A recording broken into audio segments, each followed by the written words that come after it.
ආයිබෝවන් සුබ දවසක්. අපි හැමෝම පාසල් යන කාලේදී හයිඩ්‍රජන් වායු නිෂ්පාදනය කරලා ඒ නිෂ්පාදනය වුණේ හයිඩ්‍රජන් වායුවද කියලා පරීක්ෂා කරලා බලන්න පරීක්ෂානාලයේ අනිත් පැත්ත හරවලා ගිනි පුළඟක් ඇතුල් කරලා බලලා තියෙනවා.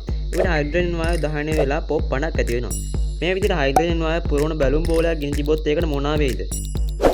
මුලින්ම අපි හයිඩ්‍රජන් වායු බැලුමට පුරවා ගත යුතුයි. ඒ සඳහා හයිඩ්‍රජන් වායු කෝස්ටික් සෝඩා සහ ඇලුමිනියම් භාවිත කරමින් අපිට නිවසේදීම සාදා ගන්න පුළුවන්.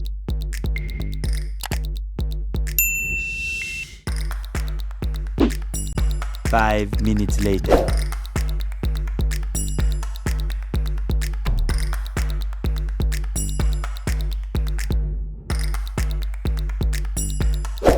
ඉන්පසුව බැලුම ආධාර කණුවක් භාවිත කරමින් පාවෙනසේ එල්ලාගෙන දිගු දණ්ඩක අකට දැල්වෙන ද්‍රව්‍ය සවි කර බැලුමට ලං කිරීම පමණයි අවශ්‍ය වන්නේ. විශාල ශබ්දයක් සහ දැල්ලක් නිපදවමින් බැලුම පුපුරා යන ආකාරය අපිට දැක බලා ගන්න පුළුවන්.